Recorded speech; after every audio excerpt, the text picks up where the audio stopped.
विमलै शब्दवारिभिः This call is now being recorded. ज्ञानजं भिन्नं तस्मै पाणिनये नमः। अयि मान्याः प्रियांसः तत्र भवतां समेषां स्वागतं वर्तते अस्यां कक्षायां। मम ध्वनिः श्रूयते? श्रूयते आचार्य महोदय। साधु। कल हम चर्चा कर रहे थे अतिस्त्री शब्द की। तो स्त्रियम अतिक्रांतः पुल्लिंग में अतिस्त्री शब्द बनता है, इसके रूप हमने चलाए थे। और स्त्रियम अतिक्रांतम कुलम, जब अन्य पदार्थ नपुंसक लिंग का कुलम यह पद हो जाएगा तो कैसे रूप बनेंगे? अतिस्त्री यह नपुंसक लिंग शब्द बन जाएगा तो इसके कैसे रूप बनेंगे, उसकी प्रक्रिया हम कल बता रहे थे। उसी को हम फिर से आज बतला रहे हैं ताकि आपको स्पष्ट कहीं भी संदेह न रह जाए और स्पष्ट बोध हो। इसके लिए दीक्षित जी ग्रंथकार मूल में लिखते हैं, क्लीवेतु नुम, क्लीवेतु नुम। जब प्रथमा का एक वचन और द्वितीया का एक वचन लाएंगे तो अतिस्त्री, इस ह्रस्व इकारांत अतिस्त्री शब्द से समोर नपुंसकात से लुक हो जाएगा। प्रथमा और द्वितीया के एक वचन में तो अतिस्त्री शब्द बन जाएगा। और जैसे ही आप द्विवचन लाएंगे तो यहाँ द्विवचन में इकोच विभक्तौ सूत्र के द्वारा नुम होगा, क्योंकि नपुंसक लिंग है तो इकोच विभक्तौ से नुम होगा। उसी नुम के लिए लिख रहे हैं कि क्लीवेतु नुम। यहाँ क्लीव में नपुंसक लिंग में अतिस्त्री अग्रे औ ऐसी स्थिति होने पर नपुंसकाच इस सूत्र से औं के स्थान पर सी आदेश हो जाता है तो अतिस्त्री ई ऐसी स्थिति बनती है। तो यहाँ पर यंग भी प्राप्त है और नुम भी प्राप्त है, तो यंग को बाध करके नुम हो जाता है। नुम में से उम की संज्ञा हो जाती है और न बचता है अतिस्त्रिन, अतिस्त्रिन ई।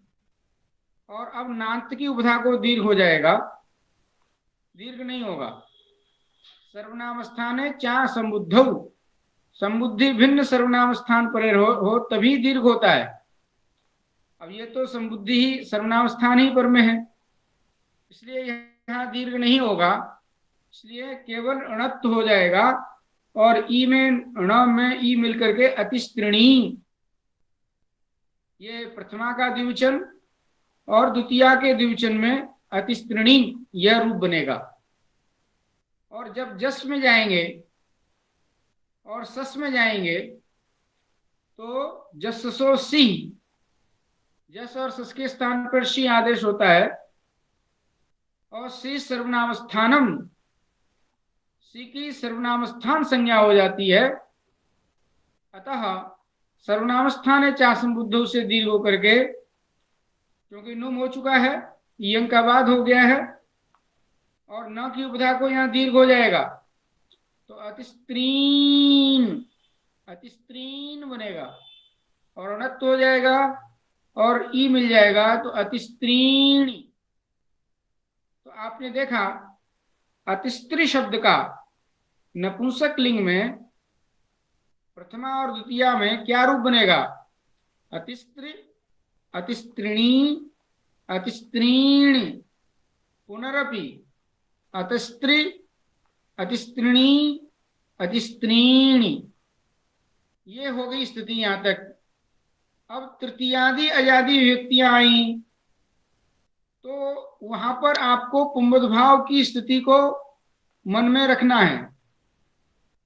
वहां एक सूत्र है तृतीयादिषु भाषित पुंबद भाषित पुष्कम पुंबद गालवस्य। ये नपुंसक लिंग में तृतीयादि अजादि विभक्ति परे रहते हैं तो वहां पुंबद भाव विकल्प से होता है। तो पुंबद भाव विकल्प से होगा तो पुंबद भाव में यंग होगा, और जहां पुंबद भाव नहीं हो रहा है तो वहां पर नुम होगा। बस इतना ही अंतर है। तृतीया के एक वचन में अतिस्त्री अग्रे टा और अतिस्त्री अग्रे आ ऐसी स्थिति बन गई, तो यदि पुंबद है तो यंग हो जाएगा अतिस्त्रिया,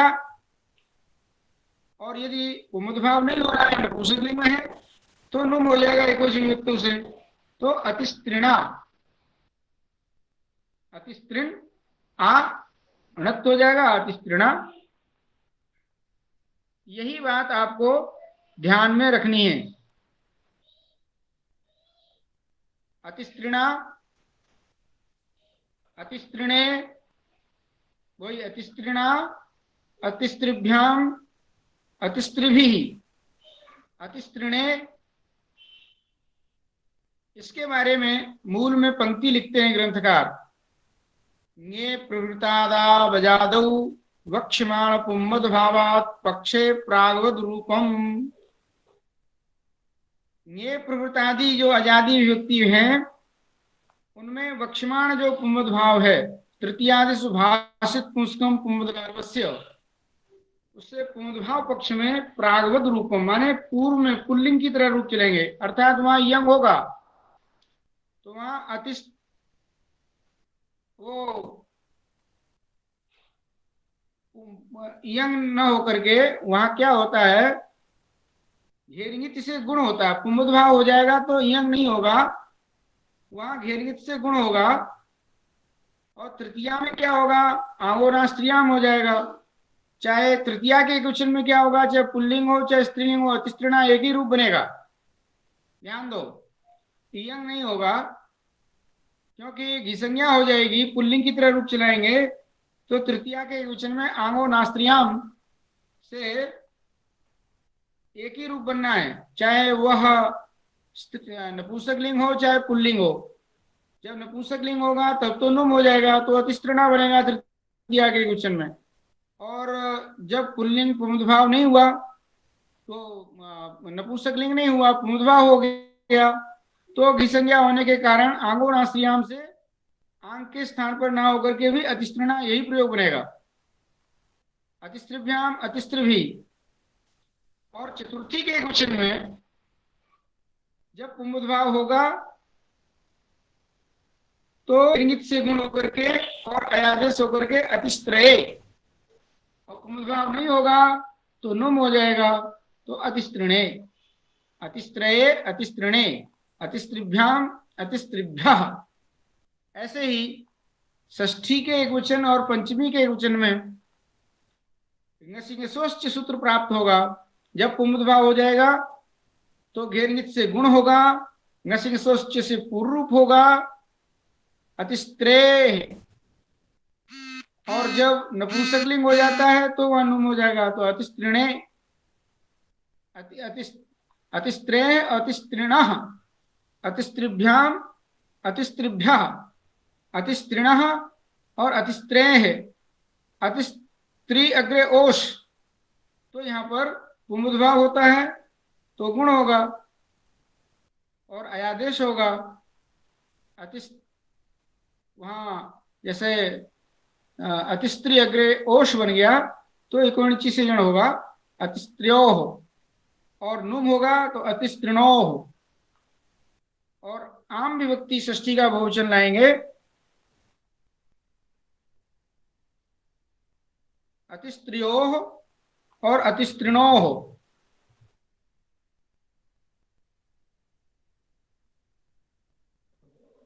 यहाँ पर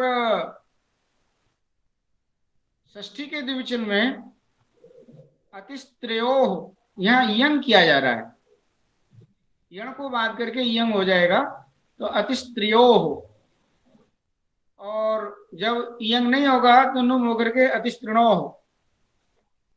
और षष्ठी के बहुवचन में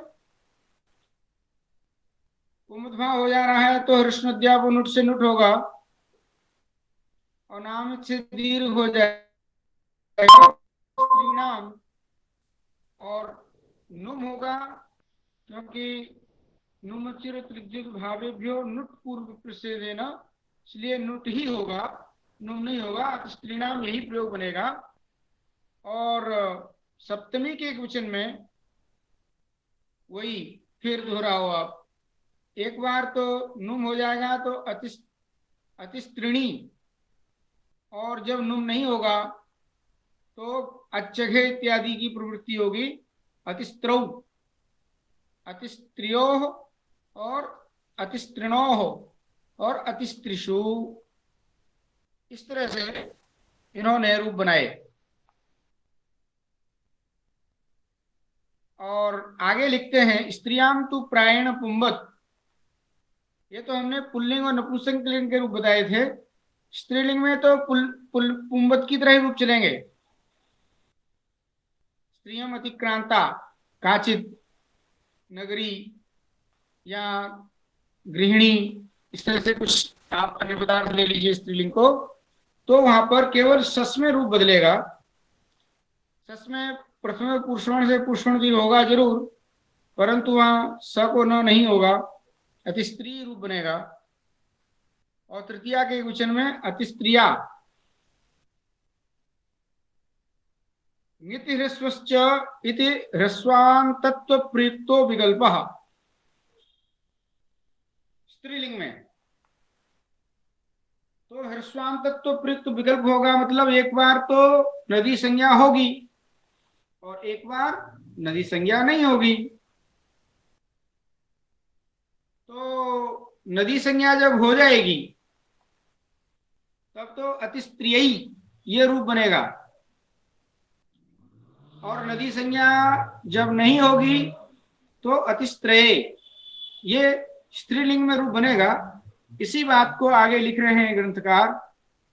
ग्रंथकार की पंक्ति पढ़िए, नीति ह्रस्वश्च इति ह्रस्वान्तत्व प्रयुक्तो विकल्पः, अस्त्री इति तु यंस्थानाविति वित्तस्यैव पर्युदाशः तत्संबद्धस्यैव अनुवृत्तेः। यंस्थान स्त्री सूत्र में जो अस्त्री है वह स्त्री संबद्ध में ही निषेध लगेगा, जहां स्त्री शब्द न हो। तो यहाँ स्त्री शब्द नहीं है, यहाँ तो अतिस्त्री शब्द है, इसलिए तत्संबद्धस्यैव अनुवृत्तेः है। और यह केवल स्त्री शब्द जहां दीर्घ इकारांत होता है, दीर्घस्यैवायं निषेधः न तो ह्रस्वस्य, समास करके जो अतिस्त्री करके ह्रस्व इकारांत बनाया है वहां पर यह निषेध नहीं लगेगा। तो स्त्रीलिंग में क्या होगा, चतुर्थी के एक वचन में या तृतीया के एक वचन में, तृतीया के एक वचन में आंगोना स्त्रियां तो लगेगा नहीं, केवल यंग होकर के अतिस्त्रियां यही रूप बनेगा, अतिस्त्रियां अतिस्त्रिभ्याम अतिस्त्रिभिः। और चतुर्थी के एक वचन में अतिस्त्रियई, यहाँ ङिति ह्रस्वश्च से एक बार नदी संज्ञा हो जाएगी, आटश्च से आट का आगम हो जाएगा, वृद्धि हो जाएगी और यंग होगा, तो अतिस्त्रियई, अतिस्त्रिभ्याम अतिस्त्रिभ्यः अतिस्त्रिभ्यः। और चतुर्थी के पंचमी के वचन में अतिस्त्रियाः और अतिस्त्रेः, ये दो रूप बनेंगे। अतिस्त्रियां कैसे बनेगा, अतिस्त्री अग्रे नस, षष्ठी का एक वचन और पंचमी का एक वचन, नसी और नस दोनों ले आएंगे। तो नदी संज्ञा पक्ष में तो आठ का आगम हो जाएगा, आठ से वृद्धि हो जाएगी और फिर यंग हो जाएगा, तो अतिस्त्रियाः अतिस्त्रिभ्याम अतिस्त्रिभ्यः और अतिस्त्रियाः। और जब नदी संज्ञा नहीं होगी तो अतिस्त्रेः, घेरगित से गुण होगा, नशिष्ट से पूर्व रूप होगा, अतिस्त्रेः षष्ठी के एक वचन और पंचमी के एक वचन में रूप बनेंगे। अब ओस विभक्ति में क्या बनेगा, तो उस व्यक्ति में भी इन्होंने साफ लिख दिया है कि वहां पर यंग होगा अतिस्त्र्यो और अतिस्त्रीणाम। नदी संज्ञा पक्ष में नुट हो जाएगा और नुट ही होगा, और कोई रास्ता है नहीं। वहां घी संज्ञा पक्ष में कोई काम तो होता नहीं है, आम षष्ठी के बहुवचन में घी संज्ञा मान करके कोई काम तो होना नहीं है। इसलिए हर्ष नद्यापो नुट से नुट कर लीजिए, ह्रस्वांत मान करके कर लीजिए, चाहे नदी संज्ञा मान करके कर लीजिए, दोनों स्थितियों में नुट ही होना है, इसलिए एक ही रूप बनेगा अतिस्त्रीणाम। परंतु सप्तमी के वचन में दो रूप बनेंगे। एक बार जब घी संज्ञा होगी, वो नदी संज्ञा होगी, तो ङेराम नद्याम निभ्या से आम होकर के अतिस्त्रियाम, और जब नदी संज्ञा नहीं होगी तो अच्छघे सूत्र से नी को औत और घी संज्ञा को अत आदेश करके अतिस्त्रौ ये रूप बनेगा। और अतिस्त्र्यो हो और अतिस्त्रिषु, हे अतिस्त्री, हे अतिस्त्रियो, हे अतिस्त्रिया।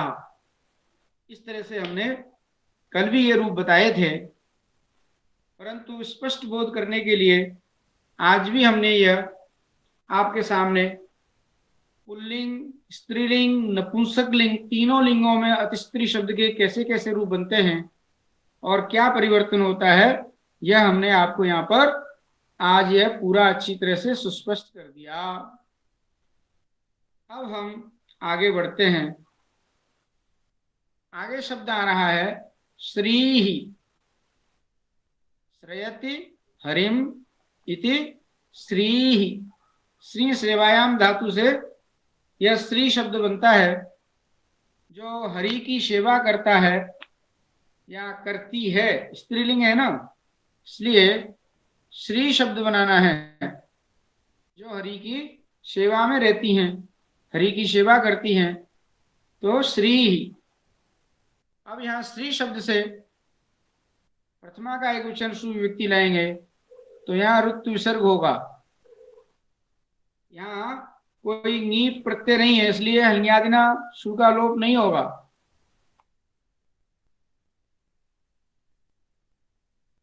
यहाँ निपातनात् ये स्त्री शब्द बनता है उणादि से, इसलिए यहाँ सु का लोप नहीं होता। नीप प्रत्यांत नहीं है, नीप, नीस, नीस, नीस इत्यादि प्रत्यय नहीं है, इसलिए स्त्री। अव्यक्ति लाएंगे तो यंग हो जाएगा, श्रियौ, श्रियः। और द्वितीया का एक वचन, द्वितीया का एक वचन लाएंगे तो फिर यंग प्राप्त होता है। तो यह सूत्र है ने यंग वंगस्थानावस्थी यंग वो स्थितिर्यो हो तौ इदु तौ नदी संज्ञौ नस्तः। स्त्री शब्द को छोड़कर ऐसे यंग और वंग की स्थिति वाले जो शब्द हैं उनको नदी संज्ञा नहीं होती है, तो समबुद्धि के वचन में भी हे श्री यही रूप बनेगा। वहां अमार्थ नद्यो ह्रस्व करके ह्रस्व नहीं होगा, समबुद्धि के वचन में हे श्री। और द्वितीया का एक वचन यंग होकर के श्रियम, श्रियौ, और सस में भी श्रियः यंग होगा। और चतुर्थी के वचन में श्रिया, यंग करते चले जाओ। श्रीभ्याम, श्रीभिः, और श्रियै और श्रिये। नदी संज्ञा होती है तो श्रियै, आनद्या से आठ का आगम होकर के श्रेय रूप बनेगा। और नदी संज्ञा नहीं होती है तो आठ का आगम नहीं होगा, बस इतना अंतर है। यंग तो फिर भी होगा।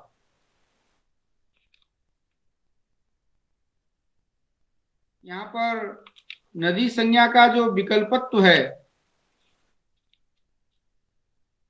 नदी संज्ञा होना और नदी संज्ञा न होना, ने यौं स्थानावस्त्री से नदी संज्ञा का निषेध होता है,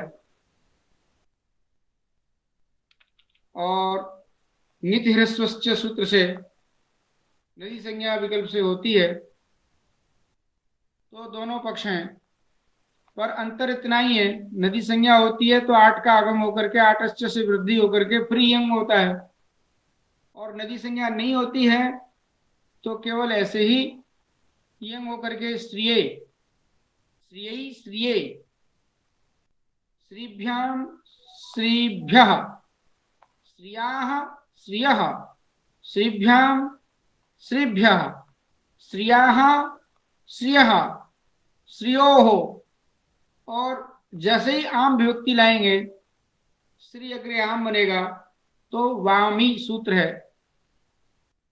यम स्थानौ स्त्रियाख्यौ यु आमी बानदी संज्ञा, न तो स्त्री, स्त्री शब्द को छोड़ करके विकल्प से आम पड़े रहते नदी संज्ञा होगी, तो नदी संज्ञा हो जाएगी तो हर्ष नद्यापो नुट से नुट का आगम होकर के श्री नाम,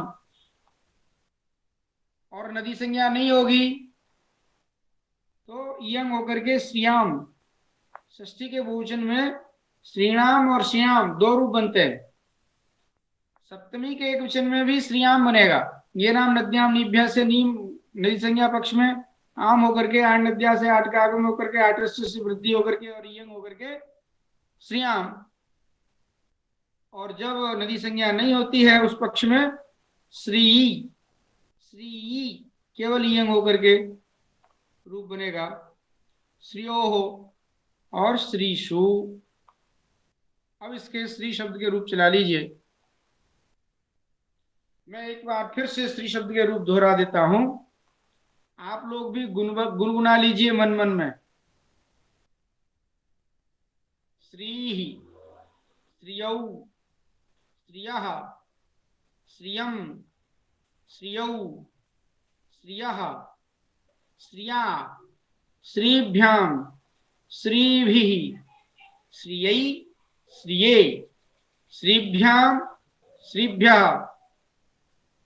श्रियाः श्रियः श्रीभ्यां श्रीभ्यः श्रियाः श्रियः श्रियोः श्रीणाम श्रियाम, सप्तमी के वचन में श्रियाम श्री श्रियोः श्रीसु, हे श्री हे श्रियौ हे श्रियः। इस तरह से श्री शब्द के रूप हमने यहाँ समझ लिए। अब हम पाठ को आगे बढ़ाते हैं।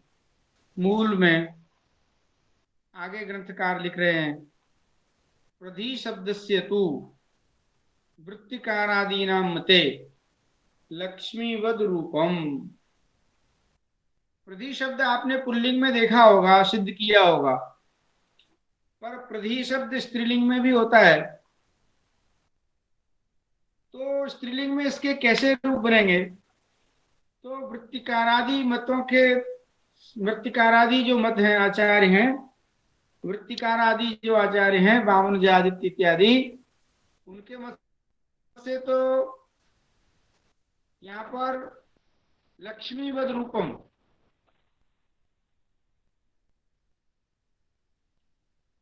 क्योंकि यहाँ मतांतर आता है।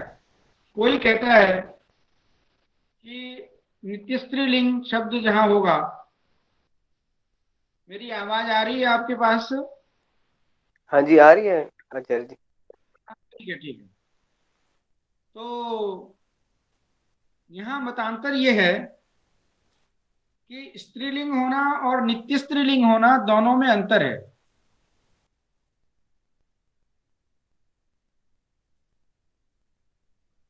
तो यहाँ इसी बात को आगे लिख रहे हैं कि पदांतरम बिना भी स्त्रियां वर्तमानत्वम नित्य स्त्रीत्वम, इस तरह से नित्य स्त्रीलिंग का लक्षण किया कि नित्य स्त्रीलिंग क्या है? तो कहा पदांतरम बिना भी स्त्रियां वर्तमानत्वम, बिना पदांतर के पद के, किसी दूसरे पद के जो स्त्रीलिंग में रहे वह नित्य स्त्रीलिंग होता है। और एक नित्य स्त्रीलिंग की परिभाषा की कि लिंगांतरा नविधायकत्वम नित्य स्त्रीलिंगत्वम, जो किसी लिंगांतर का बोध न कराए, केवल स्त्रीलिंग में ही हो, वह भी शब्द नित्य स्त्रीलिंग कहलाता है। ये कैयट का मत है। वृत्तिकारादि का मत है पदांतरम बिनापि स्त्रियां वर्तमानत्वम नित्य स्त्रीत्वम, और कैयट का मत है नित्य स्त्रीलिंग का कि लिंगांतरा नविधायकत्वम नित्य स्त्रीत्वम। इस तरह से दोनों आचार्यों के अपने अपने मत हैं। तो कैयट के मत में तो पुंबद रूप होगा,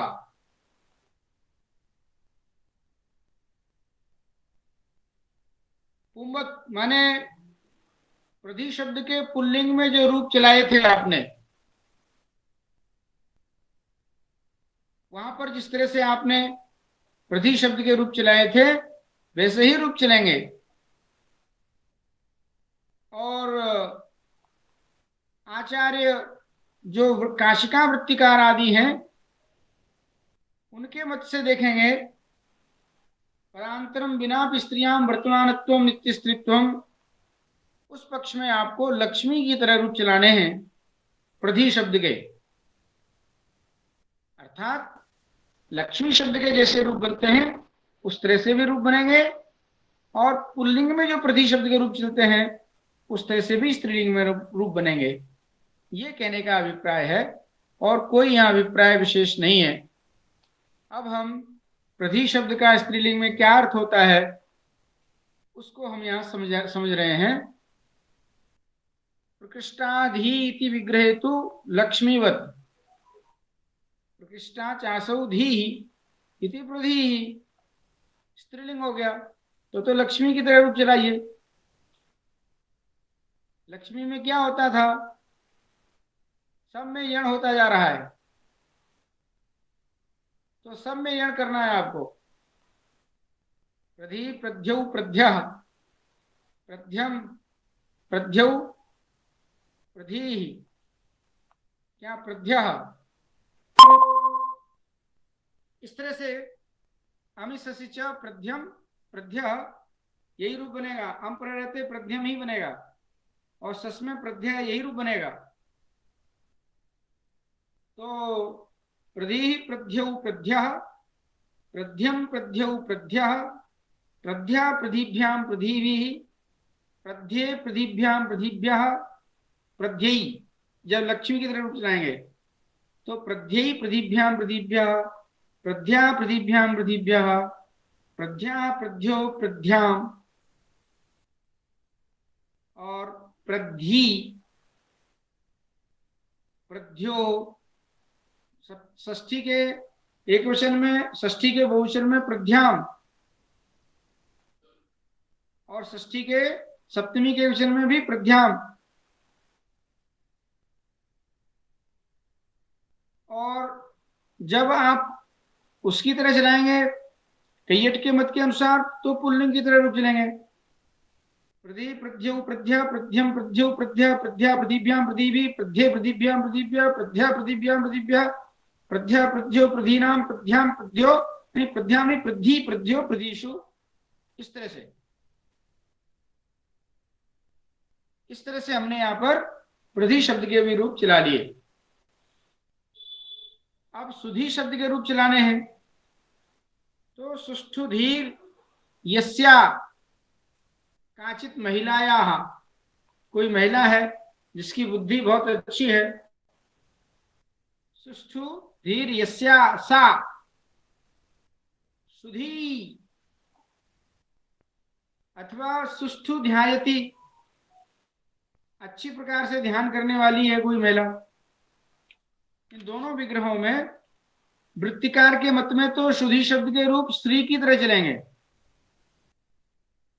शुद्धि शब्द के वृत्तिकार के मत में तो क्या रूप बनेंगे कि जैसे स्त्री शब्द के रूप चलते हैं सुधी ही। अब यहां यंग करते जाना, सुधियो सुधिया यंग होगा वृत्तिकार के मत में।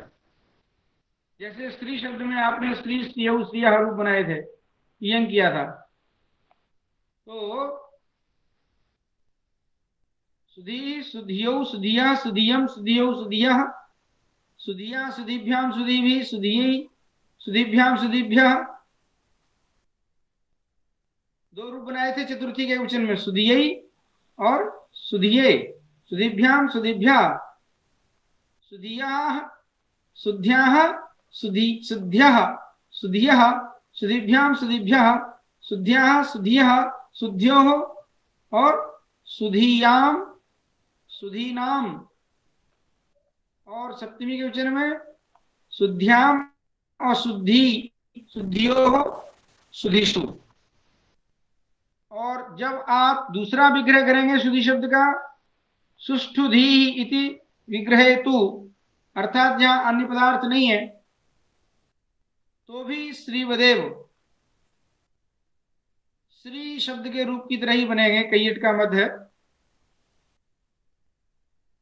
अब शब्द आया ग्रामणी, ग्रामम नयति इति ग्रामणी। ग्रामणी शब्द जो है पुल्लिंग होता है, पर ग्रामणी जो है महिला भी होती है। आजकल तो प्रधान, गांव की जो प्रधान जो है वह महिला भी होती है, तो इसके भी पुल्लिंग की तरह ही रूप चलेंगे। अर्थात एरणे काचो संयोग पूर्वस्य से यण होगा।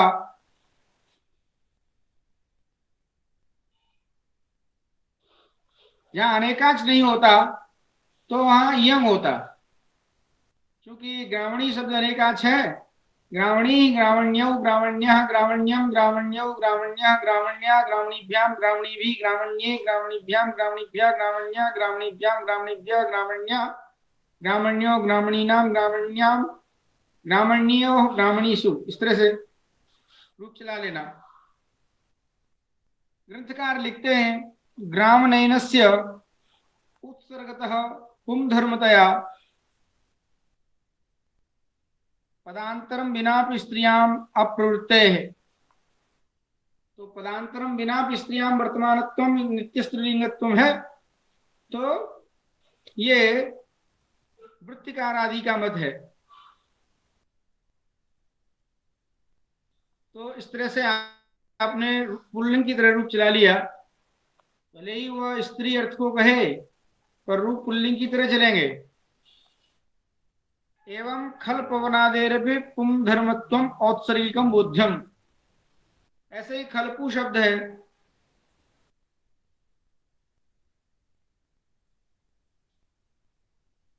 खल पवनादे है ना, खलम पुनाती थी खलपु,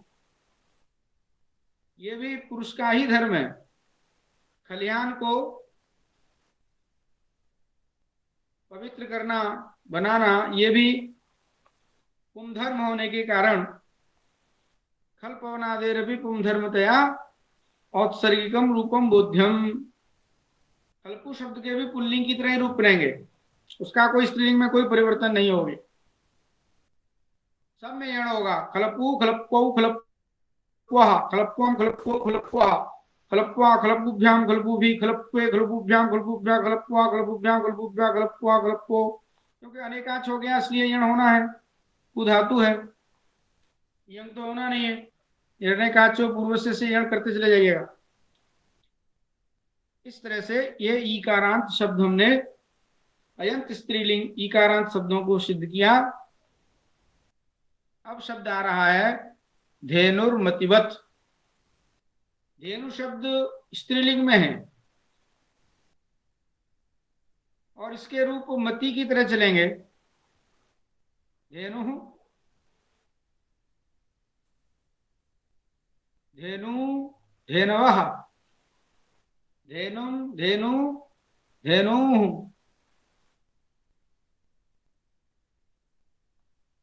धेनु आ तृतीया का वचन आएगा तो यण होकर के धेन्वा, मत्या की तरह। आगो नास्त्रियाम तो लगेगा नहीं, धेनुना तो बनेगा नहीं। तो धेन्वा, धेनुभ्याम, धेनुभि, धेनवे, मत्यई और मतये दोनों रूप बनते हैं। तो धेन्वई और नित ह्रस्वश्च से नदी संज्ञा होगी।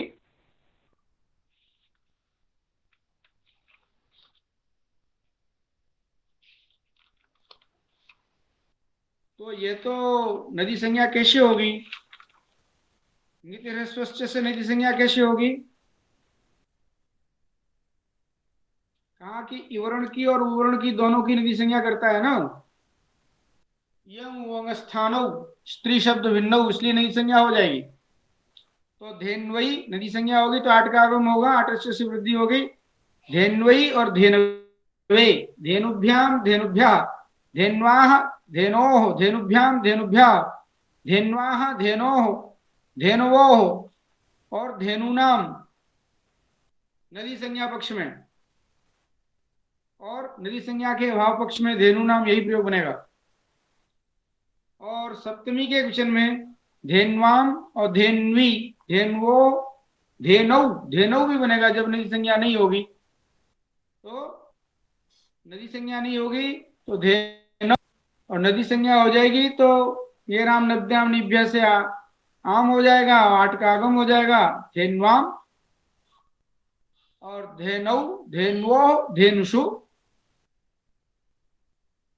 इस तरह से धेनु शब्द के रूप भी हमने यहाँ पर चला लिए।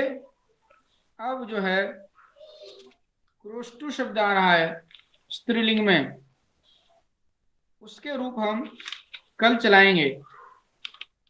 आज यहीं पर ही कक्षा पूर्ण करते हैं, क्योंकि फिर वो ज्यादा पाठ होने पर घिसिर पिसिर होती है, आपको भी डिस्टर्ब होता है। धीरे धीरे सनई सनई हम कक्षा प्रारंभ करते हैं। आज की कक्षा यहीं पूर्ण करते हैं और कल हम क्रोष्टरी शब्द के, क्रोष्टु शब्द के स्थान पर क्रोष्टरी शब्द के रूप कैसे बनते हैं, ये चर्चा हम कल करेंगे। आज ये कक्षा यहीं पूर्ण करते हैं और आपको आमंत्रित करते हैं। आपके मन में कुछ प्रश्न होंगे, पूछ लीजिए। नमस्ते गुरुजी। हाँ बोलिए। गुरुजी, ग्रामणी का षष्ठी के बहुवचन में क्या बना था? ब्राह्मणी नाम। पर गुरुजी इसमें एक जो एरन एकाचो संयोग है पूर्व से भी तो लगा सकते हैं जी हम। हाँ, आप षष्ठी के बहुवचन में एरणे काचो संयोग पूर्व से भी लगा सकते हैं, और नदी संज्ञा पक्ष में ऋष नद्यापो नुट से नुट कर सकते हैं। तो यहाँ स्त्रीलिंग शब्द है, इसकी ग्रामणी शब्द की नदी संज्ञा होगी, और ऋष नद्यापो नुट से नदी संज्ञक से परे नुट होकर के ग्रामणी नाम प्रयोग बनेगा। अब यहाँ पर एरणे काचो संयोग पूर्व से यहाँ क्यों नहीं होगा, ये आपके मन में प्रश्न होगा। तो यहाँ षष्ठी के बहुवचन में स्पेशल व्यवस्था है कि नुट जो है वो यण को बाध लेता है। नुमचिर त्रिज्युत भावेभ्यो नुट पूर्व विप्रसेदेन, है ना, ये कई चीजें हैं। तो नुट होकर के ग्रामणी नाम यही प्रयोग बनता है। सप्तमी के एक वचन में ग्रामण्याम बनेगा जी। वहां संज्ञा पक्ष में ये राम नद्याम निभ्य से आम होगा।